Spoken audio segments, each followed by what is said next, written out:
पापा के लिए कुछ नई नहीं थी, इसलिए वो इस बात की तरफ ज्यादा गौर नहीं करते थे। अगले दिन नैना कॉलेज जाती है। आज नैना का 27वां जन्मदिन था। वो आज अपनी डायरी भी साथ ले आई थी। नैना के दोस्तों ने नैना का जन्मदिन काफी बढ़िया से मनाया। उसके ग्रुप में नैना की सबसे अच्छी दोस्त निशा और अभी कुछ महीने पहले ही दोस्ती हुए नए दोस्त ईशान और जतिन थे। दोनों मन ही मन नैना को पसंद करते थे, लेकिन ये बात दोनों ने अभी तक नैना से नहीं कही थी और ना ही एक दूसरे से। उस दिन नैना कॉलेज की लाइब्रेरी में अपनी डायरी में कुछ लिख रही थी और तभी अचानक उसे अपनी माँ का फोन आया। वो जल्दी जल्दी अपनी डायरी वहीं भूल गई।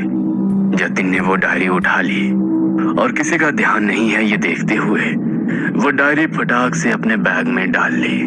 घर आके जतिन ने नैना की डायरी पढ़ना शुरू किया। जतिन एक एक पन्ना पढ़ता जा रहा था।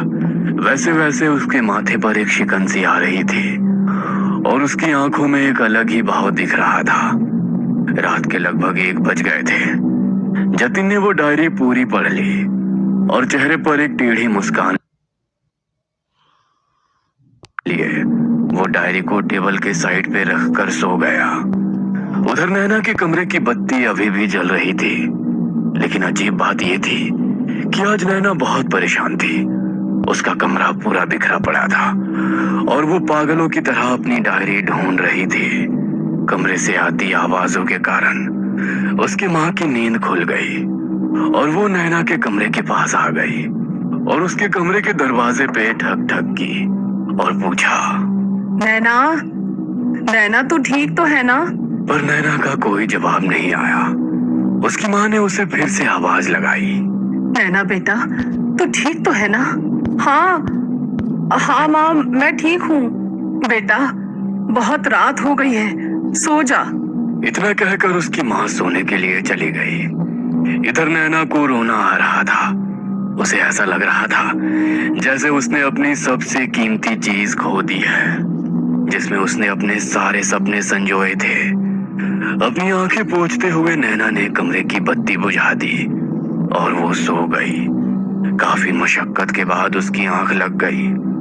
अगली सुबह नैना कॉलेज आई थी, लेकिन वो बहुत उदास लग रही थी। उसे उदास देख निशा ने उससे पूछा, क्या हुआ नैना, तुम इतनी उदास क्यों लग रही हो? निशा, मेरी वो डायरी तुम्हें याद है जिसमें मैं अपनी सारी बातें लिखती थी? वो कहीं खो गई, मुझे नहीं मिल रही। ईशान वहीं खड़ा था। ध्रुव राठी, नीतीश राजपूत वहीं खड़ा था। उतने में जतिन वहां आ जाता है। जतिन को देख नैना की आंखें फटी की फटी रह जाती है। जतिन ने वैसे ही कपड़े पहने थे जैसे नैना ने डायरी में लिखा था। जतिन को देख नैना उसकी तरफ आकर्षित होने लगी थी।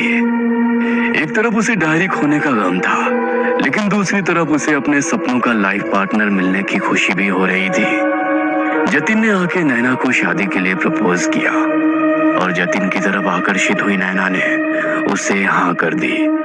नैना और जतिन दोनों बहुत खुश हो गए, लेकिन ईशान के चेहरे पर बिल्कुल भी खुशी नहीं थी। उसका तो मानो दिल ही टूट गया था, लेकिन वो वहीं चुपचाप खड़ा सब देखता रहा। दिन ब दिन जतिन के प्यार का जुनून बढ़ता चला गया। वो नैना के प्यार के लिए पागल होने वाली हरकतें करने लगा। वो किसी को नैना के पास आने नहीं देता था, यहाँ तक कि उसने निशा को भी नैना से दूर कर दिया। एक दिन तो हद हो गई। जतिन ने ईशान के साथ मारपीट कर दी। जतिन नैना के प्यार के लिए अजीबोगरीब हरकतें करने लगा। कभी अपने पूरे शरीर पर नैना का नाम खून से लिखता, तो कभी अपने खून से लिखे लव लेटर्स नैना को भेजता। नैना को भी अब जतिन के ऐसे बर्ताव से डर लगने लगा था। एक दिन नैना जब जतिन के घर गई तो नैना को वहां उसकी डायरी मिल गई। अपनी डायरी को जतिन के कमरे में देख नैना हक्की बक्की रह गई थी। साथ ही में टेबल के ड्रॉअर में कुछ लव लेटर्स और लड़कियों की कुछ तस्वीरें भी मिली। नैना वो देख ही रही थी कि तभी वहां पर 40-45 साल का एक आदमी आ गया। उसे ऐसा अचानक देख नैना थोड़ी डर गई। तब वो आदमी बोला, अरे बेटा डरो नहीं, मेरा नाम किशोर है, मैं जतिन का चाचा हूँ। मैं अपने काम के सिलसिले में बेंगलोर में रहता हूँ।